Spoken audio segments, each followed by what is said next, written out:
I am Ashik Kamal and welcome back to again our YouTube channel Ashik's Geo World. So আশা করছি তোমরা সবাই ভালো আছো। সো আজকে মূলত আমরা এসেছি ক্লাস 11 এর জন্য সেকেন্ড সেমিস্টারে যারা রয়েছে ক্লাস 11 এর। সো কয়েকদিন পরেই তোমাদের কিন্তু সেমিস্টার এক্সাম এবং এই সেমিস্টার এক্সামে তোমাদের সবচেয়ে একটা বড় হেডেকের বিষয় হচ্ছে সেটা হচ্ছে একটা 5 মার্কসের নোটস লিখতে হবে এবং এই 5 মার্কসের নোটসটা তোমাদের প্রাকৃতিক ভূগোলের যে পার্টটা রয়েছে ফান্ডামেন্টাল অফ ফিজিক্যাল জিওগ্রাফি সেই সেকশন থেকে কিন্তু থাকবে এবং এই সেকশনের মধ্যে কিন্তু অনেকগুলো পার্ট রয়েছে। সো এই সবগুলো পার্টকে মিলিয়ে আমি টোটাল আজকে মোট 5টা কোশ্চেন সাজেস্ট করব। এই 5টা করলেই যথেষ্ট, তোমাদের আর এই 5 মার্কস নিয়ে কোনো ধরনের কোনো টেনশন করতেই হবে না। সো আজকে ভিডিওটা পুরোপুরি যদি দেখো এবং এই যে 5টা কোশ্চেন সাজেস্ট করছি এগুলো যদি রেডি করে রাখো তাহলে একদম নিশ্চিন্ত তুমি 5 মার্কস কোশ্চেন ছেড়ে দাও। 5 মার্কসের কোশ্চেনের যে 5 সেটা তোমার কেউ আটকাতে পারবে না, তুমি 5 পেয়ে যাবে ওভারঅল। এবং পরবর্তীতে যদি তোমরা আজকের ভিডিও যদি ভালো লাগে সো পরবর্তীতে তোমাদের জন্য আমি 2 মার্কস এবং 3 মার্কসের বিভিন্ন ভিডিও নিয়ে আসবো। সো ততক্ষণ পর্যন্ত ভালো থেকো অ্যান্ড টাটা। তো আজকে আমরা মূলত ক্লাস 11 এর জন্য একটি ভিডিও নিয়ে এসেছি, সাজেশনমূলক ভিডিও। ক্লাস 11 এর সেকেন্ড সেমিস্টারে তোমরা যারা রয়েছো তোমরা জানো তোমাদের কয়েকদিন পরেই তোমাদের এক্সাম জিওগ্রাফির। তো সেকেন্ড সেমিস্টারে যারা রয়েছো তো তোমাদের সিলেবাসের ফার্স্ট যে পার্ট ফিজিক্যাল জিওগ্রাফি হচ্ছে তোমার ফান্ডামেন্টাল অফ ফিজিক্যাল জিওগ্রাফি, সেখান থেকে তোমাদের 5 মার্কসের একটা কোশ্চেন লিখতে হবে 5 মার্কসের জন্য ফান্ডামেন্টাল অফ ফিজিক্যাল জিওগ্রাফির পার্টটা থেকে। এবং এখানে 5 মার্কসে তোমার মোট টোটাল 3টা কোশ্চেন দিবে, যার মধ্যে তোমাকে একটা অ্যাটেন্ড করতে হবে। এবং আজকের ভিডিওতে ফুলফিল আমি এই ফান্ডামেন্টাল অফ ফিজিক্যাল জিওগ্রাফির যে পার্টটা রয়েছে এখান থেকে ফুলফিল মোট 5টা কোশ্চেন সাজেস্ট করব। এই 5টার মধ্যেই তোমরা পড়ে যাবে, এই 5টা কোশ্চেনই তোমরা রেডি করে রাখবে। আশা করছি আর কোনো ধরনের কোনো 5 মার্কসের কোশ্চেন তোমাদের রেডি করতে হবে না সেকেন্ড সেমিস্টারে যারা রয়েছে। এবং এই ফান্ডামেন্টাল অফ জিওগ্রাফির কিন্তু পার্টটাতে তোমাদের শুধুমাত্র ফান্ডামেন্টাল অফ জিওগ্রাফির পার্টটাতেই কিন্তু এর এর মধ্যেই কিন্তু অনেকগুলো পার্ট রয়েছে। যেমন তোমাদের রয়েছে সমস্থিতির ধারণা রয়েছে। তারপর নেক্সট তোমাদের রয়েছে আবহাওয়া জলবায়ুর। তারপর রয়েছে তোমাদের বায়ুমণ্ডল সম্পর্কিত কিছু তথ্য। এরপর তোমাদের রয়েছে ওই ইয়ার মধ্যেই ভূমিরূপ গঠনকারী প্রক্রিয়া রয়েছে, এই পার্টটার মধ্যেই ভূমিরূপ গঠনকারী প্রক্রিয়া যেমন ভাত চ্যুতি এসব বিষয় রয়েছে। তো সবগুলোকে একত্রিত করে আমি সবগুলোকে মিলিয়ে মিশিয়ে মোট টোটাল 5টা কোশ্চেন সাজেস্ট করবো আজকে। এই 5টা কোশ্চেন যদি তোমরা রেডি করে রাখো তাহলে আশা করছি আর কোনো ধরনের কোনো অসুবিধা হবে না। পরবর্তীতে তোমাদের সেকেন্ড সেমিস্টার এক্সাম ভালো হতে বাধ্য। তো চলো দেখে নিই আমরা। আহ কথা না বাড়িয়ে এই 5টা কোশ্চেন দেখে নিই। ক্লাস 11 এর যারা রয়েছে তোমরা জিওগ্রাফির সেকেন্ড সেমিস্টারের, তো তোমরা এই কোশ্চেনগুলো একটা টাইম মেনটেন করে এগুলো রেডি করে নাও ভালোভাবে এবং এর বাইরে তোমাদের কোনো ধরনের কোনো কোশ্চেন আসবে না আশা করছি। তো চলো দেখে নেই ফার্স্টের কোশ্চেন আজকের। তোমাদের ফার্স্ট কোশ্চেন আজকের, সমস্থিতি কাকে বলে?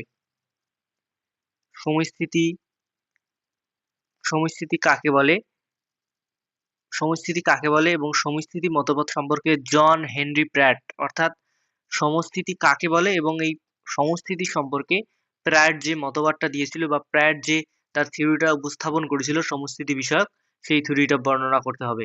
এটা চিত্র সহ, অবশ্যই মাস্ট বি চিত্র সহ। তো তোমরা এই জন হেনরি প্র্যাট রেডি করে রাখো, এটা একদম 100% শিওর ধরে নাও যে এসেই গেছে।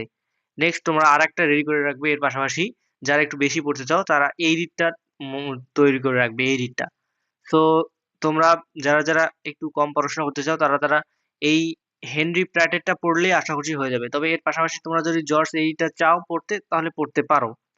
নেক্সট মৃত্তিকা থেকে একটা সাজেস্ট করবো আমি। মৃত্তিকা থেকে একটাই বলবো, এই একটাই আসবে, একটাই কনফার্ম। মৃত্তিকা থেকে কোশ্চেন একটাই আসবে, সেটা হচ্ছে মৃত্তিকা উৎপত্তিতে একটি সক্রিয় একটি নিষ্ক্রিয় কারণের ভূমিকা আলোচনা করো।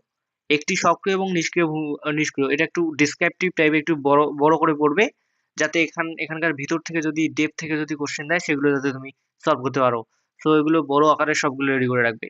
তো সেকেন্ড কোশ্চেনটা আমি বললাম কি, মৃত্তিকার উৎপত্তিতে একটি সক্রিয় একটি নিষ্ক্রিয় কারণের ভূমিকা আলোচনা করো। একটি সক্রিয় এবং একটি নিষ্ক্রিয় কারণে কি করো, ভূমিকা আলোচনা করো। নেক্সট পড়বে তোমরা বিভিন্ন প্রকার চ্যুতির গাঠনিক উপাদানগুলি উপযুক্ত চিত্র সহ আলোচনা করো। অর্থাৎ যে চ্যুতি যে রয়েছে তোমাদের, এই চ্যুতির গাঠনিক উপাদান সম্পর্কে তোমাদের আলোচনা করতে হবে। চ্যুতির গাঠনিক উপাদান বলতে কি বোঝায়? চ্যুতির গাঠনিক উপাদানগুলি যেমন চ্যুতি তল আমাদের, চ্যুতি রেখা, চ্যুতির নতি, চ্যুতির কোণ, এসবকে কি বলে আমাদের? এসবকে বলে আমাদের গাঠনিক উপাদান। সো এই গাঠনিক উপাদানগুলি সম্পর্কে একটি চিত্র সহ বিস্তারিত ব্যাখ্যা তোমরা পড়ে রাখবে, এটা কিন্তু মাস্ট বি, খুবই ইম্পর্টেন্ট একটা কোশ্চেন। নেক্সট তোমরা পড়বে ভাঁজ সৃষ্টির কারণ। ভাঁজ কিভাবে সৃষ্টি হয় এবং এই সৃষ্টির সৃষ্টির কারণটা মোস্ট ইম্পর্টেন্ট। কিভাবে সৃষ্টি হয় এটা পড়তে হবে না, তবে কেউ যদি তোমরা এক্সট্রা পড়তে চাও তাহলে পড়তে পারো যে ভাঁজ সৃষ্টির কারণ, তাহলে তোমরা পড়তে পারো। এক্সট্রা একটা পড়তে পারো হচ্ছে ভাঁজ কেন সৃষ্টি হয়, তবে ভাঁজ সৃষ্টির কারণ এটা মোস্ট ইম্পর্টেন্ট।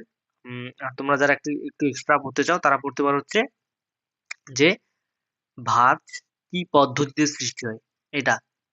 নেক্সট আরেকটা তোমরা রেডি করে রাখবে এখান থেকে, যে ভাঁজ ভূমিরূপের উপর গঠিত, ভাঁজযুক্ত ভূমিরূপের উপর গঠিত বিভিন্ন প্রকার জলনির্গম প্রণালীর উদাহরণ সহ ব্যাখ্যা করো। খুবই একটা ইম্পর্টেন্ট কোশ্চেন, যে ভাঁজ ভূমিরূপের উপর গঠিত বিভিন্ন প্রকার জলনির্গম প্রণালীর উদাহরণ সহ ব্যাখ্যা করো, এটা খুবই ইম্পর্টেন্ট। নেক্সট আমরা কি দেখবো? নেক্সট আমরা দেখবো আমাদের আরেকটা বায়ুমণ্ডল থেকে আমি ওভারঅল একটা কোশ্চেনই সাজেস্ট করব, এবং একটাই একদম মোস্ট ইম্পর্টেন্ট, এটা পড়লে যথেষ্ট আর লাগবে না। এটা হচ্ছে কি, যে বায়ুমণ্ডলের উষ্ণতার তারতম্যের প্রধান 5টি কারণ চিত্রসহ ব্যাখ্যা করো। কি? বায়ুমণ্ডলের উষ্ণতার তারতম্য, যে তারতম্যজনিত ঘটনাটা ঘটে তার কারণ কি, এটা হচ্ছে যে কোনো 5টা কারণ বলেছি আমি, তোমরা 5টা কারণ রেডি করে রাখবে চিত্রসহ। এবং এর সাথে তোমরা যারা একটু বেশি পড়াশোনা করতে চাও তারা হচ্ছে ত্রিসেলুলার মডেল অর্থাৎ ত্রিকোষ তত্ত্ব, যেটা আমাদের হ্যাডলিসের ফেরেল সেল, এইটা তোমার রেডি করে রাখবে, কারণ এই কোশ্চেনটা কিন্তু খুবই ইম্পর্টেন্ট একটা পার্ট এই জায়গাটা, ত্রিকোষ মডেল। তো এখান থেকে কিন্তু কোশ্চেন করে। তো তোমরা যারা একটু বেশি পড়াশোনা করতে চাও তো এটা রেডি করে রাখবে, এর পাশাপাশি ত্রিকোষ মডেল। তবে বায়ুমণ্ডল উষ্ণতার তারতম্যের প্রধান 5টি কারণ যদি পড়ে রাখো তাহলে ধরে নাও যে পেয়েই যাবে। নেক্সট আর একটা ওভারঅল সবকিছু থেকে সাজেস্ট করবো আমি হচ্ছে বিশ্ব জলচক্র চিত্র সহ আলোচনা করো। কি? বিশ্ব জলচক্র চিত্র সহ আলোচনা করো। তাহলে ফার্স্ট কোশ্চেন হয়ে গেল আমাদের কি, সমস্থিতি কাকে বলে। সমস্থিতির মতবাদ সম্পর্কে জন হেনরি প্র্যাট, এই প্র্যাট পড়লেই হয়ে যাচ্ছে। তবে এর পাশাপাশি যারা পড়ে রাখবে তোমরা এইরি, যারা পড়তে চাও এক্সট্রা এইরি পড়ে রাখবে। তবে প্র্যাটটা এসেই গেছে, ওটা 100% শিওর। নেক্সট তোমাদের মৃত্তিকার উৎপত্তিতে একটি সক্রিয় একটি নিষ্ক্রিয় কারণের ভূমিকা আলোচনা করো। নেক্সট তোমরা পড়বে হচ্ছে কি, বিভিন্ন প্রকার চ্যুতির গাঠনিক উপাদানগুলি উপযুক্ত চিত্র সহ রচনা করে। এর সাথে পড়ে রাখবে ভাঁজ সৃষ্টির কারণ এবং ভাঁজ ভূমিরূপের উপর গঠিত বিভিন্ন প্রকার জলনির্গম প্রণালী উদাহরণ সহ ব্যাখ্যা করো। নেক্সট পড়বে কি, বায়ুমণ্ডল উষ্ণতার তারতম্য, এর 5টি কারণ পড়ে রাখবে, আর হচ্ছে ত্রিকোষ মডেল। আর নেক্সট হচ্ছে তোমরা পড়বে কি ওভারঅল, যে বিশ্ব জলচক্র চিত্র সহ রচনা করো। তো এই ছিল তোমাদের আজকের এই 5টা কোশ্চেন সাজেস্ট করলাম। এই 5টা কোশ্চেন যদি রেডি করে রাখো তাহলে ফার্স্ট 5 মার্কের কোনো টেনশন আর করতে হবে না। পরবর্তীতে আমি 2 মার্কস এবং 3 মার্কসের ভিডিওগুলো নিয়ে আসবো পরপর চ্যাপ্টার ওয়াইজ। তো এভাবে আমার ভিডিওগুলো দেখতে থাকো, এবং কোনো ধরনের যদি কোনো অসুবিধা হয় অবশ্যই তোমরা কমেন্ট করতে পারো।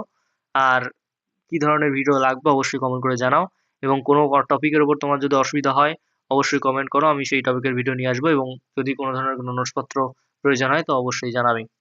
So thank you everyone.